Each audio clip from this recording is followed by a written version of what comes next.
Que sea Dios hablando en esta tarde. Le damos la bienvenida a aquellas personas que en este momento nos sintonizan en nuestro canal de televisión. Bienvenidos allá en sus hogares, bienvenidos los que estamos en este lugar, pero en especial al Espíritu Santo, démosle ese fuerte aplauso de bienvenida. Les invito a que abramos nuestras Biblias en Primera de Juan capítulo 1 y capítulo 2, que es lo que nos corresponde para esta tarde. Primera de Juan, capítulo 1, y nuestro tema de hoy, vida cristiana práctica. Vida cristiana práctica. Dios se da a conocer de muchas maneras. A Dios lo conocemos como el Dios proveedor, como el Dios sanador, y esas dos manifestaciones es lo que más le gusta al pueblo cristiano. El pueblo cristiano le fascina, ama esas dos manifestaciones. Le agrada hablar de un Dios sanador, le agrada hablar de un Dios proveedor. Tanto le agrada que hasta palabras en hebreo se aprende. Jehová Jireh, y es feliz hablando cosas que no entiende, pero que le gusta porque suenan bonito y porque le han dicho que es un Dios proveedor, un Dios sanador, un Dios que nos da todo. Cuando hablamos de esas dos manifestaciones, nos gusta, pero un verdadero cristiano no solo se interesa por esos dos tipos de manifestaciones. El mundo y cualquier otra persona que solo es un creyente raso, un creyente que de vez en cuando se acuerda de Dios, le fascina esos dos tipos de manifestaciones. Le fascina creer en un Dios proveedor, le fascina creer en un Dios sanador, pero un verdadero cristiano, más allá de solamente esas dos manifestaciones, lo que le agrada también es escuchar cuando habla la palabra de que Dios también es luz. Miremos ahí en el versículo 5 de Primera de Juan, capítulo 1. Recuerden, no estamos en Juan, sino en Primera de Juan, capítulo 1, versículo 5. Este es el mensaje que hemos oído de él. Y os anunciamos. Dios, ¿qué dice ahí? Dios es luz, y no hay ninguna tiniebla en él. Y esto es el mensaje, dice que nosotros anunciamos, que nosotros decimos que Dios es luz. ¿La luz para qué sirve? La luz nos guía, la luz es la que nos señala el camino por donde nosotros debemos transitar, y por eso es que a muchas personas no les gusta mucho hablar de un Dios luz, sino de un Dios proveedor, de un Dios sanador. Porque cuando hablamos de un Dios luz, significa que nosotros aceptamos que Dios se encarga de guiarnos, de corregirnos, y a muchos de nosotros no nos gusta la corrección. A muchos de nosotros no nos gustan que nos digan qué hacer. Nosotros, incluyendo pastores para abajo, apóstoles, cometemos errores. Y cuando tenemos un Dios luz, Él nos dice en qué nos hemos equivocado, qué estamos haciendo mal para que no lo hagamos. No hay nadie en la tierra que no se equivoque. Todos en la tierra nos podemos equivocar. Todos en la tierra podemos cometer errores, pero cuando creemos en ese Dios luz que alumbra nuestro caminar, entonces nosotros tenemos la posibilidad de no solamente equivocarnos, sino también de corregir el error y de seguir adelante. Todos. Dice la palabra de Dios que quien no comete ese tipo de errores está mintiendo, porque todos, de alguna manera, lo hacemos. Pero a muchos no les gusta un Dios luz, no le gusta que nos corrija, no le gusta que nos diga qué hacer. Muchos de nosotros en los hogares nos gusta tener unos padres millonarios, proveedores, pero no nos gusta tener unos padres que se metan en nuestra vida. Es más, muchos de nuestros hijos cuando están acostumbrados a solamente un padre proveedor y el padre se mete en ellos, ¿qué le dice el hijo? No te metas en mi vida. ¿Y cuántas veces escucha ese tipo de expresiones los hijos decirle a los padres, no te metas en mi vida? El hijo no quiere que el padre se meta en su vida, pero el hijo sí quiere meterse en el bolsillo del padre. Porque quiere que le provea, quiere que le dé para el estudio, quiere que le dé para todo lo que necesita, pero que el papi y la mami no se meta en su vida. Y nosotros hacemos exactamente lo mismo con Dios. ¿Cuántas veces nosotros nos gusta creer en un Dios proveedor, pero no me gusta un Dios que se meta en mi vida, un Dios que me corrija, un Dios que me muestre el camino verdadero? ¿Cómo es una verdadera vida cristiana? Es lo que vamos a mirar. 12 características que identifican a un verdadero cristiano. Primero, es útil en la obra de Dios. Comparte el Evangelio. Versículo 3, la primera parte que dice: lo que hemos visto y oído, eso anunciamos, para que también vosotros tengáis comunión con nosotros. Lo que hemos oído, lo que hemos escuchado, eso es lo que nosotros, ¿qué dice? Anunciamos, eso es lo que nosotros hacemos. Un verdadero cristiano se diferencia a un simple creyente. El creyente es el que va a una iglesia a ver qué pasa, a ver si hay milagros, y si hay milagros le gusta y ahí se queda. Pero si no hay milagros, entonces simplemente se va, porque anda buscando milagros, mas no a Cristo. Un verdadero, entonces, cristiano, ¿qué es lo que dice que hace? Comparte, es útil en la obra de Dios.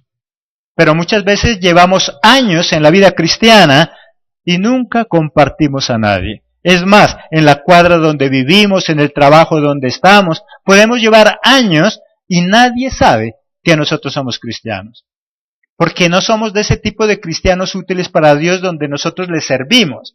Nosotros somos ese tipo de cristianos que vamos a un lugar, calentamos una silla, que no me digan nada, porque en el momento en que me corrijan, en ese momento yo me aburro y entonces no me gusta. ¿Cómo es la verdadera vida de un cristiano entonces? Primero, es útil en la obra. Segundo, tiene una muy buena comunión con Dios. Ahí en el mismo versículo 3, la siguiente parte que dice: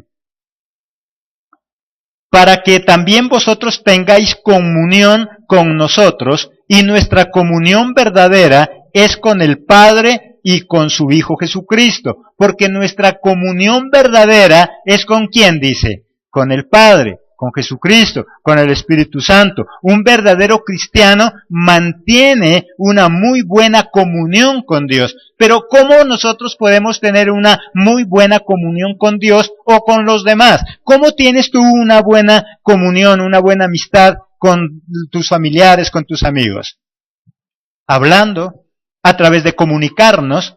Si tú nunca te comunicas con tus seres queridos, ¿cómo es tu comunión con ellos? ¿Buena?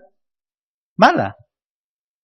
La única forma de yo tener una buena comunión con Dios es a través de la comunicación. ¿Y cómo me comunico con Dios? A través de la oración, a través del congregarnos. Hay muchas personas que dicen ser cristianos, pero les cuesta la oración, les cuesta el congregarse. ¿Cómo puede ser posible que hablemos de ser un verdadero cristiano cuando casi muy poco oramos? Yo sé que tú oras, pero voy a preguntarte solo por decir algo. ¿Cuántas veces tú te comunicas en el día con Dios? Hay personas que tan solo se limitan a la mañana, cuando en la mañana se levantan y eso es todo. Hay personas que se comunican con Dios en oración solo cuando se acuestan, para darle gracias por el día y eso es todo. Pero ¿cuántas veces nos comunicamos con Dios en el día? ¿Cuántos minutos, horas del día utilizas para postrarte delante de Dios y buscar de Él? Dice que un verdadero entonces cristiano es aquel que tiene una buena comunión con Dios, y la única forma de tener una buena comunión con Dios es a través de la oración y es a través del congregarnos. Cuando nosotros dejamos de congregarnos, obviamente poco a poco nos vamos enfriando de esa relación con Dios. Cuando tú dejas de visitar la casa de tus padres, cuando tú dejas de visitar la casa de esa persona que dices que ama, ¿qué pasa con tu relación? Cada vez se va enfriando. Cuando nosotros dejamos de congregarnos en la iglesia por algún motivo, poco a poco nos vamos enfriando. Y cuando menos lo pensamos, ya mi comunicación con Dios ya ha fallado, ya no es la misma. Por lo tanto, dice que la verdadera vida cristiana consiste en, primero, ser útil para Dios. Porque congregarse, todo el mundo se congrega. Los estadios hoy en día es muy común verlos llenos. Cada vez que hay una campaña de milagros, cada vez que hay promesas de parte de los que van a predicar, los estadios se llenan. Pero de gente con buena comunicación con Dios. Es tanto la mala comunicación de los cristianos modernos que los cristianos, ¿qué le dicen a los líderes? Ore por mí, ayune por mí. ¿Por qué? Porque simplemente tiene una mala relación con Dios. Tercero, ¿cómo es una verdadera vida cristiana? Tercero, anda en luz. Ahí en el versículo 6, ¿qué nos dice ahí en el 6?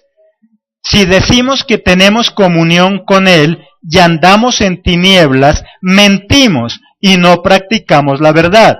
Si decimos que tenemos comunión con Él y andamos en tinieblas todavía, entonces estamos mintiendo, porque no tenemos una verdadera relación con Dios. Dice que si yo soy un cristiano verdadero, debo andar en esa luz. ¿Y qué es andar en la luz? Es dejarme guiar. ¿Qué es andar en la luz? Es dejar que Él sea quien direccione mi vida. Y eso se tiene que ver. Eso se tiene que notar en lo que nosotros hacemos, en lo que nosotros no hacemos, en lo que dejamos de hacer. Eso se tiene que ver, eso se tiene que notar, pero a veces no sucede así. La gente de afuera debe darse cuenta que somos cristianos no porque nosotros le digamos que somos cristianos, sino por la forma que nosotros actuamos, por la forma que nosotros somos. Qué bueno que en el trabajo donde tú estás, en tu casa, en la cuadra, pueda la gente decir, algo raro tienen ellos, me gustaría ser como ellos. Ese hogar, ese trato entre esposo y esposa, qué bueno que ese trato sea el que hable de nuestra cristiandad y no nuestra boca. Hay muchas personas que tienen que decir que son cristianos para que crean que son cristianos. Deberían ser nuestros actos. Dice que todo cristiano se caracteriza por una vida cristiana porque anda en la luz. Cuarto, tiene muy buena comunicación con los demás. Un verdadero cristiano es aquel que tiene verdadera comunicación con los demás y muy buena comunicación con los demás. Ahí en el versículo 7, ¿qué nos dice? Pero si andamos en luz, como Él está en luz, tenemos comunión unos con otros, y la sangre de Jesucristo, su Hijo, nos limpia de todo pecado. Pero si andamos en luz, ¿qué dice que sucede con nuestra comunión con los demás? Tenemos buena comunicación con los demás. Es imposible que nosotros digamos que tenemos muy buena relación con Dios, pero tenemos mala relación con los demás. Hay muchos cristianos modernos que dicen, no, es que yo con Dios estoy bien. Es que yo con Dios tengo una perfecta relación. Yo todos los días hago el devocional. ¿De qué sirve que tú tengas una buena relación con Dios si tienes mala relación con los demás? Si te cuesta perdonar, si te cuesta pedir perdón, si te cuesta ayudar al necesitado, si todavía somos egoístas. ¿Será que es posible tener entonces una buena relación con Dios? ¿Qué es lo que nos está diciendo? Que mi relación perfecta con Dios se la conoce cuando yo tengo una buena relación con los demás. No podemos nosotros decir que tenemos buena relación con Dios, que mi relación con Dios es perfecta, pero que con los demás la tengo mal. ¿Cuántos cristianos dicen, yo con Dios estoy bien, lo que yo no me aguanto es a mi hermano? Yo con Dios estoy bien, lo que yo no me resisto es a mi hermano. Pues si tú dices que estás bien con Dios, pero no soportas a tu hermano, la palabra dice que somos ¿qué? Mentirosos.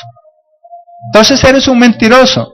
¿Cómo puedes amar a Dios que no lo ves y no amar a tu hermano que sí lo ves? ¿Cómo puedes tú pedirle a Dios perdón cuando a ti te cuesta perdonar, cuando a nosotros nos cuesta perdonar? Dice entonces que el verdadero cristiano no es solamente congregarse en algún lugar. El verdadero cristianismo es tener una forma de vida conforme a lo que yo digo que soy. Cuarto, entonces, tiene una buena comunicación con los demás.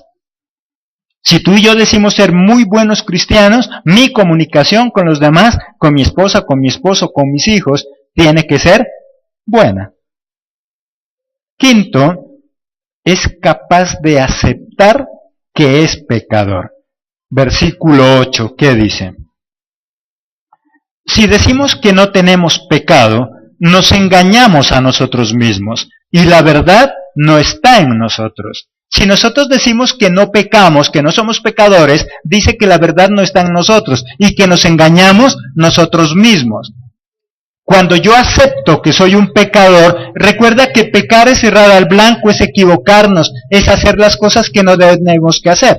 Por lo tanto, cuando tú y yo reconocemos que hemos pecado, reconocemos que nos hemos equivocado, ¿qué es lo que podemos hacer? Corregir. Todo aquel que no acepta que ha pecado, le es difícil corregir. Todo trabajo en la vida para que quede perfecto, es necesario aceptar que hay errores, es necesario aceptar que nos hemos equivocado. Tú puedes ser un empresario ejemplar, pero si cada vez te das cuenta que estás fallando, cada vez te das cuenta que estás yendo a la quiebra, ¿qué es necesario aceptar? Que hemos fallado, que en algo nos estamos equivocando. Espiritualmente a eso se le llama pecado. A nivel secular le podríamos hablar de equivocación. Si tú no aceptas que te has equivocado en algo, lamentablemente nunca te vas a poder corregir. ¿Cómo te corriges? ¿Cómo corriges algo si no aceptas tu error? Por lo tanto, dice que un verdadero cristiano es aquel que acepta que peca, que es pecador, pero muchas veces nosotros decimos, ¿pero cómo así? ¿Y es cristiano y peca y pecó? Porque cuando se trata de juzgar a otros somos muy buenos. Pero cuando se trata de reconocer nuestros errores, entonces ahí ya no los queremos ver. La palabra de Dios dice que nosotros somos expertos en ver la paja en el ojo ajeno, mas no vemos la viga que hay en nuestros ojos.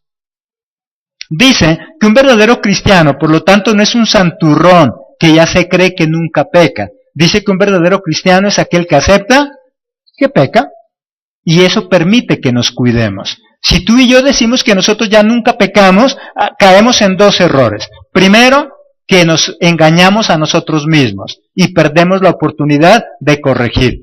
Y segundo, simplemente nos volvemos esas personas que juzgan a todo mundo y perdemos por eso la oportunidad de corregir nuestra vida. Nosotros los cristianos vamos a llegar a tener una vida perfecta a medida que vayamos aceptando que nos hemos equivocado. Si tú y yo somos de los que decimos que nunca nos hemos equivocado y que no nos equivocamos, lamentablemente nunca vamos a poder corregir.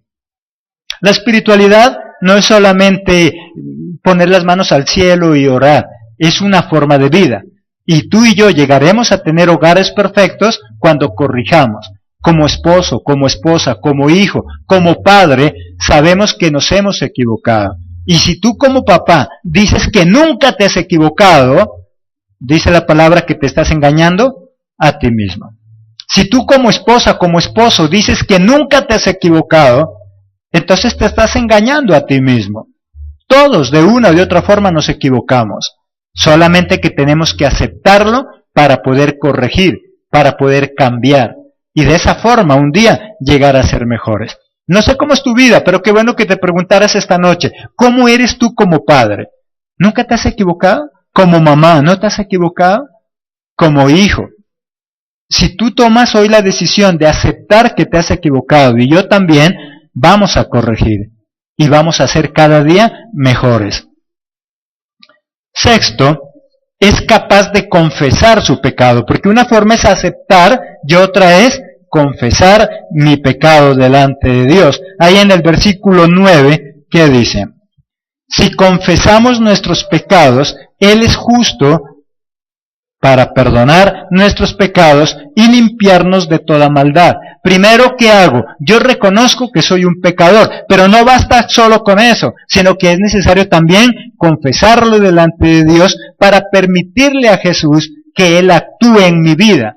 Porque a veces nosotros llegamos hasta el hecho de aceptar que nos hemos equivocado, pero no lo confesamos delante de Dios. Lo mismo pasa en el hogar o en cualquier otra situación. Puede ser que nosotros aceptemos que nos hemos equivocado, pero ¿qué es lo que nos es difícil? Confesarle a la esposa, al esposo y pedirle perdón. A veces nosotros sabemos que nos hemos equivocado, pero delante de la persona que hemos ofendido, ¿nosotros qué le decimos? Muchas veces nosotros somos algo curiosos para pedir perdón. ¿Cuántas veces nosotros le pedimos perdón a la esposa y el esposo cuando la hemos golpeado? ¿Se acuerdan en el tiempo de antes cuando golpeaba a la esposa, cuando golpeaba la esposa al esposo? ¿Cómo era la forma de pedir perdón? Mi amor, perdóneme por haberla golpeado, pero es que usted tiene la culpa. Y esa era la forma. Dice que yo debo aceptar que me he equivocado, pero también confesar. Y de esa forma, Jesús me perdona, Dios me perdona. Y así en cualquier área de la vida. Acepta que te has equivocado, pero corrige. Hay personas que aceptan que se han equivocado, pero no corrigen. ¿De qué sirve que nosotros aceptemos nuestra equivocación si persistimos en lo mismo y no corregimos? No es malo que tú y yo nos equivoquemos, lo malo es que no aceptemos que nos hemos equivocado y que no corrijamos nuestros errores. Séptimo, cree que Cristo es quien intercede por él. Ahí en el capítulo 2, versículo 1, hijitos míos, estas cosas os escribo para que no pequéis, y si alguno hubiere pecado, abogado tenemos para con el Padre a Jesucristo el justo. ¿Qué dice ahí en ese pasaje? Yo les escribo esto no para que pequen, no para que se deleiten pecando, sino para que cuando se equivoquen y lleguen a pecar, se acuerden que en el cielo tenemos a alguien que está intercediendo, y se llama ¿quién? Jesucristo. Él es nuestro abogado, y por eso Él aclara, no les estoy diciendo esto para que pequen. Cuando, comparado a nuestra justicia ordinaria en el mundo, cuando alguien comete un error, cuando alguien comete un delito, ¿a quién tiene para que lo defienda? Un abogado. Aquí dice que Jesús es nuestro abogado. Pero el saber nosotros que hay abogados aquí en la tierra, ¿significa que eso nos debe deleitar en cometer delitos entonces? No. El hecho de que alguien sepa que hay abogados no significa que tenga que cometer delitos para acudir a un abogado. Eso es lo que nos está diciendo ahí. Yo les estoy diciendo que Jesucristo es nuestro abogado, pero no para que pequen, sino que si en algún momento y no con mala intención pecaron, recuerda que Jesucristo, ¿qué es lo que conoce de nosotros? El corazón. Él sabe si nosotros cometimos un pecado sin saberlo, o por ignorancia, o por ingenuidad, o lo cometo porque me gusta cometerlo. Él dice que es nuestro abogado y nos defiende cuando nosotros cometemos errores y pecamos, pero de manera involuntaria. Todos nosotros estamos expuestos a cometer un error, a equivocarnos, a cometer un pecado, y Jesucristo es nuestro abogado. Un verdadero cristiano sabe eso. No para pecar, pero sí para tener esa tranquilidad.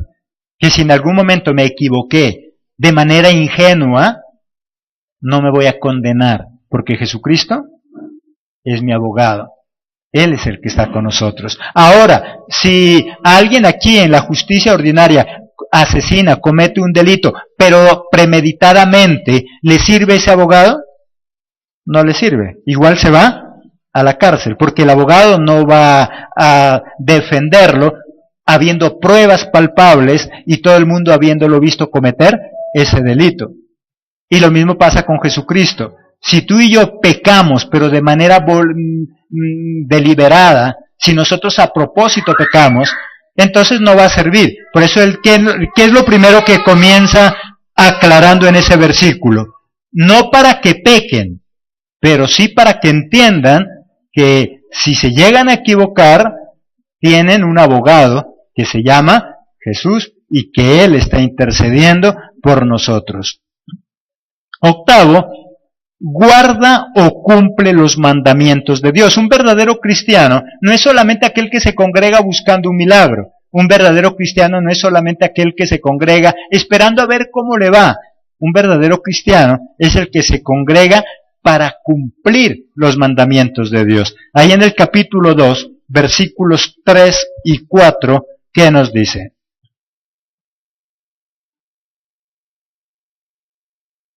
Y en esto sabemos que nosotros le conocemos si guardamos sus mandamientos. Y el que dice, yo le conozco, y no le guarda sus mandamientos, el tal es, ¿qué dice ahí? Mentiroso, y la verdad no está en él. Porque si alguien dice, yo soy cristiano, yo conozco a Dios, pero no cumple la palabra, para Dios es un ¿qué? Un mentiroso. Porque ser cristiano es mucho más que sentarse a calentar una silla. Ser cristiano es mucho más que decir que pertenece a alguna iglesia. Ser cristiano es ser obediente a la palabra de Dios. Porque todo aquel que se congrega, todo aquel que dice que es cristiano, todo aquel que dice que conoce a Dios, pero no le gusta la palabra, ¿es un qué? Mentiroso. Porque hay muchos cristianos de ese tipo, que le conoce, dice a Dios, que le agrada estar con Dios, pero que no le gusta la palabra. Y hay algunos que dicen, a mí me gusta, sí, el cristianismo, pero lo que no me gusta es la Biblia. Y si no le gusta la Biblia, ¿cómo puede conocer a Dios? ¿Qué es lo que hace que nosotros conozcamos verdaderamente a Dios? La Biblia, la palabra. Pero si tú eres de los cristianos que nunca lees la palabra porque no te gusta, te da pereza, dice que eres, ¿qué? Mentiroso. Porque a nosotros los cristianos lo que nos identifica es el verdadero conocimiento de la palabra, porque a través de la palabra conocemos a Dios. Tú no conoces a alguien hasta que hablas con él. Hay personas que te pueden decir mentiras de esa persona. Por eso hay tanta gente ingenua que termina haciéndose enemiga de otros sin siquiera saberlo. Solo porque te dijeron, solo porque te llamaron, te comentaron, te dijeron algo malo de esa persona, e inmediatamente nosotros reaccionamos y nos volvemos también enemigos. ¿Qué es lo que yo debería hacer? Escuchar también la otra parte, porque puede ser que te están mintiendo. ¿Cómo conocemos a Dios? A través de hablar con Él, a través de comunicarnos con Él. Y la única forma que tenemos para comunicarnos con Dios es a través de dos cosas, la oración y la palabra. Dice que todo aquel que dice conocer a Dios y dice ser cristiano, si no se sujeta a la palabra, es que mentiroso. ¿Y por qué enfatizo mucho en eso que nos dice ahí la palabra? Que es un mentiroso. Porque muchos de nosotros pareciera ser que somos todos unos mentirosos. Hablamos de Cristo, sí, pero para que haga milagros en nuestra vida. Hablamos de Cristo, sí, pero simplemente porque queremos pasarla bien, mas no someternos a su palabra. Si no me someto a la palabra, simplemente Él dice que somos unos mentirosos. A todo cristiano, entonces lo que lo identifica no es solamente congregarse en algún lugar. Lo que lo identifica como cristiano es someterse a la palabra. Pero dice que el someterme a la palabra me lleva a tener buena relación con los demás. Hay cristianos que dicen, yo amo a Dios, pero odio a ese Señor, pero odio a mi hermano. Igual, la palabra de Dios sigue insistiendo que somos mentirosos. Porque eso no identifica a un verdadero cristiano. El verdadero cristiano es aquel que se somete a Dios, que es capaz de perdonar, que es capaz de pedir perdón, que es capaz de equivocarse, pero también de corregir. El verdadero cristiano no es aquel que nunca se equivoca. El verdadero cristiano es aquel que cuando se equivoca, corrige y sigue adelante. En eso consiste el verdadero cristianismo. Hay gente que cree que las iglesias cristianas están llenas de gente sana, santa, inmaculada, que nunca comete un pecado. No, las iglesias cristianas estamos llenos de personas pecadoras que queremos cambiar, que eso es muy diferente. Queremos cambiar, queremos corregir, queremos ser diferentes. Queremos cada día ser mejores esposos, mejores padres, mejores hijos. Ese es el propósito de la vida cristiana. Noveno, deja que la palabra de Dios perfeccione su amor. Ahí en el versículo 5, ¿qué dice? Pero el que guarda su palabra, en este está verdaderamente el amor de Dios, se ha perfeccionado. Por esto sabemos que estamos con Él. Pero si alguien cuida la palabra, dice que en Él se perfecciona el amor de Dios. A medida que nosotros nos metemos en la palabra, a medida que nosotros obedecemos a la palabra, dice que en nosotros se va perfeccionando el amor de Dios. Y si el amor de Dios se perfecciona en mí, yo tengo amor ¿para quién? Para todos, para los demás. Pero cuando yo no dejo que el amor de Dios se perfeccione en mí, me es difícil amar a los demás. ¿Cómo amo a los demás? ¿Cómo amo a mi esposa? ¿Cómo amo a mi esposo? ¿Cómo amo a mis hijos si yo no dejo que el amor de Dios se perfeccione en mí? Con ese amor de Dios, por eso habla de un amor perfecto, un amor que puede superar las dificultades, un amor que puede superar las diferencias, porque nosotros amamos, pero con ese amor del mundo. ¿Cómo es el amor del mundo? ¿Cómo amamos nosotros? Cuando tú dices que amas a tu esposo, ¿por qué amas a tu esposo? ¿Por qué amas a tu esposa? ¿Te has puesto a pensar en algún momento, cuando nosotros estábamos en el mundo y conocimos a nuestra esposa, a nuestro esposo, ¿por qué nosotros decimos que nos sentimos enamoradas, enamorados de él? ¿Porque lo hacía sentir mal? No, porque lo hacía sentir bien. Ese es el amor del mundo. Si a mí alguien me hace sentir bien, entonces me es fácil enamorarme, y entonces yo digo que estoy enamorado, porque con ella o con él la paso chévere, porque con él o con ella hacemos cosas que nos gustan. ¿Y cuántas veces nosotros venimos y decimos, pastor o mamá, papá, estoy enamorada? ¿Y cómo sabe? Ay, es que es tan lindo, tan linda, pensamos igual, tenemos los mismos sueños, tenemos los mismos propósitos, ay, nos identificamos tanto. Por eso dice que la ama y por eso dice que lo ama. Pero ¿qué pasa en el día en que ya no tienen los mismos sueños? ¿Qué pasa en el día en que ya no tienen las mismas metas? ¿Qué pasa con ese amor? Hasta ahí se acaba. Hasta ahí se acaba. ¿Por qué yo decía que estaba enamorada o enamorado de él? Porque me hace sentir bien, porque me la paso chévere, porque con él me río mucho, porque con ella me río mucho, porque con él nos identificamos en todo, entonces decimos que estamos enamorados. No sé si a ti ya te ha pasado. ¿Cuántas personas se casaron porque pensaban que tenían todo en común? Y cuando ya se casaron, resulta que todo lo que tienen es diferente. Y entonces ahí se acabó el amor, ahí se acabó todo. El amor de Dios en nosotros nos hace amar aún en la diferencia. Cuando nosotros conocemos de Cristo y dejamos que el amor de Dios se perfeccione en nosotros, somos capaces de amar a nuestra esposa así no nos entienda. Somos capaces de amar a nuestro esposo así no nos comprenda. Así tengamos más diferencias que cosas en común, nosotros terminamos amando. Porque el amor que está en nosotros es ¿de quién? De Dios. Y eso hace que yo la ame, eso hace que yo lo ame, aunque todavía hay diferencias en nosotros. Aunque no tengamos nada en común, el amor de Dios hace que nosotros sigamos enamorados de esa persona. 10, anda como anduvo Jesús. Un verdadero cristiano anda como andaba Jesús. Ahí en el versículo 6, ¿qué nos dice del capítulo 2? El que dice que permanece en él debe andar como él anduvo. El que dice que es cristiano, el que dice que conoce a Dios, ¿cómo dice que debe andar? ¿Cómo andaba Jesús? Qué bueno que en esta noche nosotros nos hiciéramos una pregunta. Bueno, ¿y cómo sería que andaba Jesús?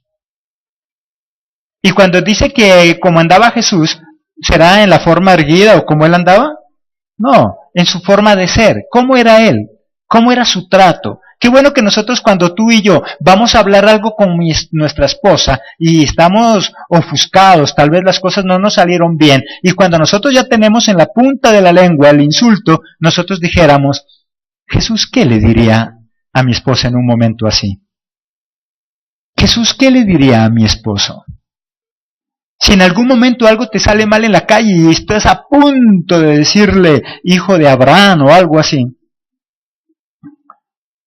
deberíamos nosotros preguntarnos, bueno, ¿y cómo andaría Jesús? ¿Qué diría Jesús en este momento? ¿Será que le diría lo mismo que yo pienso decirle?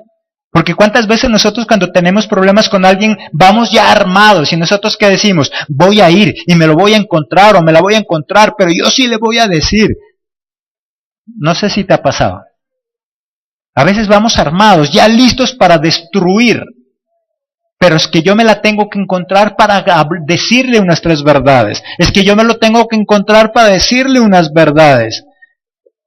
Deberíamos pensar en un momento, si yo fuera Jesús y me encontrara con esa persona, ¿Jesús qué le diría? Yo tal vez voy con la intención. A veces nosotros decimos, es que yo tengo que decir, y es que yo tengo que hablar, y es que yo le voy a decir. Ah, bueno, ¿Jesús qué diría si se encontrara con esa persona? Jesús, ¿qué le dijo a aquella mujer adúltera que todos querían apedrear cuando se la encontró ¿qué le dijo? ¿Lo mismo que los otros? No, ¿no es cierto? Él le dijo, yo no te condeno. Pero los otros hombres iban armados, iban a apedrearla. Pero Jesús, ¿cómo se portó frente a ella? Y Jesús sabía que no solo tenía un marido, sabía que tenía muchos otros hombres. Pero sin embargo, él dijo, yo no vine a juzgarte. ¿Qué dirías tú si tienes que hablar con alguien? ¿Eso es andar como Dios o como Jesús anduvo aquí en la tierra? Dice que si tú y yo decimos que somos cristianos, porque a veces nosotros nos los damos de esos cristianos inmaculados. Ay, es que yo soy santo, es que en esa iglesia no hay santidad. Y vaya a ver las porquerías que hace esa persona. Pero sí habla. ¿Qué diría Jesús? ¿Cómo andaría Jesús? Entonces mira que hay una gran diferencia entre alguien que simplemente se congrega y alguien que es cristiano. El que es cristiano dice que debe andar como andaba Jesús. Si tu esposa te hizo perder algo, si tu esposo te hizo perder algo, si tu hijo dañó algo, y tú estás a punto de coger un látigo, a punto de coger un palo, deberíamos pensar, bueno, ¿y qué haría Jesús en este caso? Si Jesús fuera yo, ¿cómo actuaría él? Eso es ser cristiano. Cada vez que yo voy a hablar, cada vez que yo voy a hacer algo, yo debería pensar, ¿y Jesús cómo diría? Si tú estás en tu casa esperando a qué hora llega tu esposo y tienes ahí atrás ya listo el sartén, deberías pensar, bueno, y si yo fuera Jesús, ¿Jesús qué haría? Entonces seguro que en ese momento sacamos el sartén, vamos a la cocina, fritamos unos huevos, hacemos un chocolate y le decimos, mi amor, porque eso lo haría Jesús, ¿cierto? ¿Qué haría yo en ese momento? Con el sartén le daría en la cabeza. ¿Qué haría Jesús con ese sartén? ¿Cierto? A muchos de sus discípulos, después de que se habían ido a un lado del río, dice que ¿cómo estaba Jesús? Con unos peces, con unos panes, listo para darles de comer. Entonces mira que eso es andar como anduvo Jesús. Y un verdadero cristiano dice que esa es su meta, andar como anda Jesús. Y eso es dejar que en mí se perfeccione el amor de Dios. Sin el amor de Dios, difícil. 11. Ama a los demás. Versículo 10 y versículo 11. El que ama a su hermano permanece en la luz, y en él no hay tropiezo. Pero el que aborrece a su hermano está en tinieblas, y anda en tinieblas, y no sabe a dónde va, porque las tinieblas le han cegado los ojos. Entonces mira qué importante ahí. Dice que el que está en la luz, el que está bajo la protección de Dios, es capaz de ¿qué? De amar a su hermano. Pero el que aborrece a su hermano, dice que él no está en la luz y que es un mentiroso. Cambiándolo a los términos cristianos, dice que ser cristiano es amar al hermano. Y recuerde que amar al hermano es amar aún al enemigo. Pero si yo me llamo cristiano y yo digo que aborrezco a esa persona, dice que la verdad no está en mí y que todavía vive en oscuridad. Entonces mira que ser cristiano es mucho más que congregarse en un lugar, es mucho más que asistir en un lugar hermoso o no sea hermoso, un lugar grande o pequeño, da igual. Ser cristiano es mucho más que pertenecer a algún lugar. Ser cristiano es dejar que la vida de Cristo se manifieste en nosotros. Que el amor de Dios se manifieste en nosotros. ¿Cuántos de nosotros decimos ser muy buenos cristianos, pero odiamos a todo el mundo? Si yo digo que soy cristiano, pero odio a los demás, ¿qué dice la palabra que soy? Mentiroso. Y que la verdad no está en mí. Por eso dice que debemos andar como Jesús. Cada vez que tú y yo tengamos que tomar alguna decisión, cada vez que tú y yo tengamos que hablar algo, sea con mi esposa, con mi esposo, con mis hijos o con cualquier otra persona, aún esa persona que dice que me hizo daño, debería yo pensar cómo hablaría Jesús. Mira cómo habló Jesús cuando estaba en la cruz. No sé si tú te acuerdas. Cuando él estaba mirando a todos aquellos que lo estaban crucificando, a todos aquellos que lo habían azotado, a todos aquellos que lo subieron en esa cruz, ¿cuál fue su última oración? ¿Qué le dijo al Padre con respecto a esas personas? Perdónales, porque ellos no saben lo que hacen. Y dice que debemos andar como Él. Y en ese momento cuando Él les dijo, perdónales a ellos, ¿es porque era que lo amaban? No, le habían herido, lo habían causado daño. Pero ese era el amor de Jesús. Eso mismo dice con nosotros, porque a veces nosotros decimos, ay pastor, pero es que usted no sabe, es que esa persona me causó tanto daño. ¿Y será que a Jesús no le causaron daño? Es más, ¿no le seguimos causando daño? Y dice que nosotros debemos andar como andaba Jesús. Porque el amor de Jesús está en nosotros. Y por eso nos es fácil amar a la otra persona, perdonar a la otra persona. Porque hay muchos cristianos que llevan muchos años, pero les cuesta perdonar. Es que no sabe lo que me hizo, es que no sabe el daño que me causó. Pues yo veo que a Jesús le causaron mucho daño. Tú y yo le hemos causado y le seguimos causando daño a Jesús. Mas sin embargo, Él sigue amándonos. Amén. Él sigue perdonándonos. Él sigue dándonos otra oportunidad. Y dice que eso es ser cristiano. Esa es una vida cristiana práctica. Lo otro es simplemente congregarse en algún lugar y eso es todo. Hablar de Cristo habla hasta Satanás también.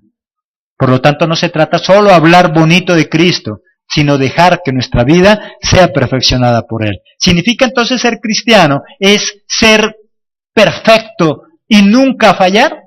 Antes, por lo contrario, dice que ser cristiano es capaz de reconocer que somos pecadores. Ser cristiano, porque hay gente que dice, y es que cristiano, y es que pastor, y es que pastora, y es que líder. Es que el verdadero cristiano no es aquel que nunca peca, ni falla, ni se equivoca. El verdadero cristiano es aquel que es capaz de reconocer que se ha equivocado para poder corregir, para poder caminar otra vez por donde debe caminar. 12 y último punto. Y ese sí que nos cuesta a la mayoría. No ama al mundo. Un verdadero cristiano no ama al mundo. Ama a las personas del mundo para poderlas ayudar y salvar, pero no ama al mundo. Ahí en los versículos 15 al 17, ¿qué dice? No améis al mundo, ni las cosas que están en el mundo. Si alguno ama al mundo, el amor del Padre no está en él. Si alguien ama al mundo, ¿qué pasa con el amor del Padre? No está en él. Porque todo lo que hay en el mundo, los deseos de la carne, los deseos de los ojos y la vanagloria de la vida, no provienen del Padre, sino del mundo. Y el mundo pasa y sus deseos, pero el que hace la voluntad de Dios permanece para siempre. Dice que un verdadero cristiano ya no ama al mundo. ¿Y cuántos cristianos se sigue amando al mundo? ¿Qué es amar al mundo? Amar las tradiciones del mundo, las costumbres del mundo, lo que hace el mundo. Hay ciertas fechas en el año, en todas las regiones, que el mundo festeja. Y hay cristianos que todavía le cuesta. Y dice que el cristiano que todavía ama las cosas del mundo, el amor de Dios no está en él. Hay cristianos que en nuestra región, que se hacen los carnavales, son felices, son más felices en el carnaval que en la iglesia. Y dice que el verdadero cristiano ya no ama al mundo. Esas son cosas del mundo. Pero eso sí que cuesta. Hay gente que dice, no, a mí sí me gusta el cristianismo, pero claro que yo en diciembre y en enero me doy vacaciones, porque me voy al mundo. Ama más el mundo, y lo ama tanto, que miraba por ahí una reflexión. Hay gente tan ignorante que dice, pastor, yo me voy de la iglesia porque la iglesia me decepcionó. Y la pregunta en esa reflexión es, ¿y el mundo no te ha decepcionado algunas veces? ¿Nunca te ha decepcionado el mundo? ¿Y entonces por qué no te sales del mundo? Porque el mundo nos ha decepcionado cantidad de veces, ¿o no? mas sin embargo del mundo no se quiere salir.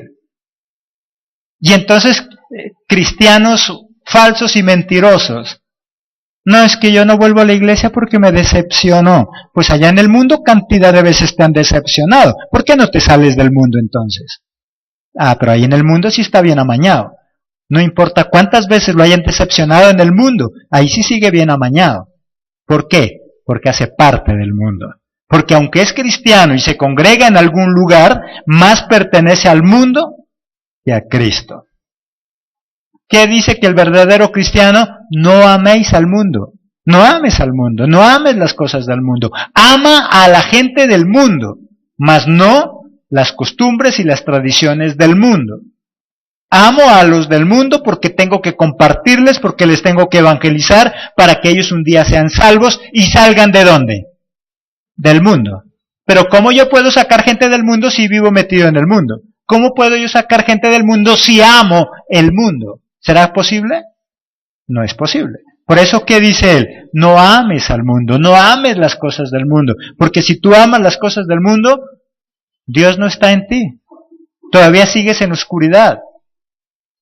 Y hay iglesias completas que viven en el mundo y aman el mundo. Por eso hay mucha gente que dice, no, a mí me gusta esa iglesia porque allá es chévere, allá sí no le prohíben nada, no le dicen nada. Hasta el pastor regala carioca.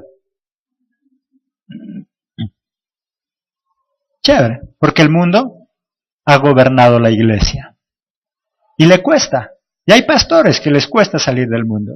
No quiere decir que seamos perfectos. La palabra de Dios dice que debemos reconocer que somos pecadores. Y eso hace que yo corrija. Y eso hace que yo siga adelante. Todo aquel que dice que no ha pecado, ¿qué dice la palabra que es? Mentiroso. Si tú eres de las personas que dicen, ay no, ¿cómo así? Y el pastor y la pastora y los líderes... Pero tú te crees muy santo, dice que eres un mentiroso. Porque todos, de una o de otra forma, pecamos. ¿Sabes cuál es la diferencia entre nosotros y nuestros hermanos? Es que tú y yo pecamos de manera diferente. Es la única diferencia. El uno peca de una forma y el otro peca de otra, pero todos, dice la palabra, pecamos. Y cuando yo lo reconozco, entonces corrijo y dejo que Jesucristo me haga perfecto.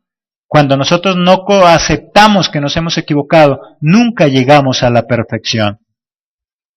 Una cosa es ser creyente de Cristo y otra muy diferente es ser cristiano. El verdadero cristiano no anda buscando iglesias sin defectos. El verdadero cristiano ayuda a corregir los defectos de su iglesia y sobre todo sirve a Jesús con todo su corazón. Amén. Démosle la gloria a ese Padre maravilloso.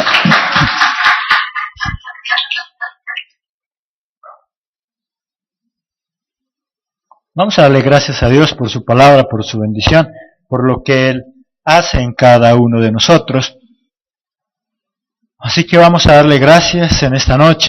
¿Cómo es una verdadera vida cristiana? Es lo que vamos a mirar. 12 características que identifican a un verdadero cristiano.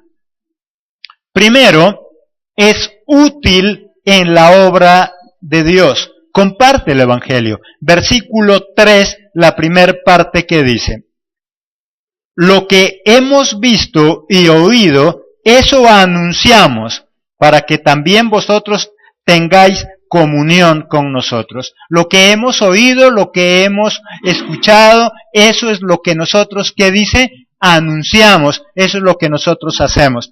Un verdadero cristiano se diferencia a un simple creyente. El creyente es el que va a una iglesia a ver qué pasa, a ver si hay milagros, y si hay milagros le gusta y ahí se queda. Pero si no hay milagros, entonces simplemente se va, porque anda buscando es milagros, mas no a Cristo. Un verdadero, entonces, cristiano, ¿qué es lo que dice que hace? Comparte, es útil en la obra de Dios. Pero muchas veces llevamos años en la vida cristiana, que sea Dios hablando en esta tarde. Le damos la bienvenida a aquellas personas que en este momento nos sintonizan en nuestro canal de televisión. Bienvenidos allá en sus hogares, bienvenidos los que estamos en este lugar, pero en especial al Espíritu Santo, démosle ese fuerte aplauso de bienvenida. Les invito a que abramos nuestras Biblias en Primera de Juan capítulo 1 y capítulo 2, que es lo que nos corresponde para esta tarde. Primera de Juan capítulo 1, y nuestro tema de hoy, vida cristiana práctica. Vida cristiana práctica. Dios se da a conocer de muchas maneras. A Dios lo conocemos como el Dios proveedor, como el Dios sanador, y esas dos manifestaciones es lo que más le gusta al pueblo cristiano. El pueblo cristiano le fascina, ama esas dos manifestaciones. Le agrada hablar de un Dios sanador, le agrada hablar de un Dios proveedor, tanto le agrada que hasta palabras en hebreo se aprende. Jehová Jireh, y es feliz hablando cosas que no entiende, pero que le gusta porque suenan todos. Dice la palabra de Dios que quien no comete ese tipo de errores está mintiendo, porque todos, de alguna manera, lo hacemos. Pero a muchos no les gusta un Dios luz, no le gusta que nos corrija, no le gusta que nos diga qué hacer. Muchos de nosotros en los hogares nos gusta tener unos padres millonarios, proveedores, pero no nos gusta tener unos padres que se metan en nuestra vida. Es más, muchos de nuestros hijos cuando están acostumbrados a solamente un padre proveedor, y el padre se mete en ellos, ¿qué le dice el hijo? No te metas en mi vida. ¿Y cuántas veces escucha ese tipo de expresiones los hijos decirle a los padres, no te metas en mi vida? El hijo no quiere que el padre se meta en su vida, pero el hijo sí quiere meterse en el bolsillo del padre.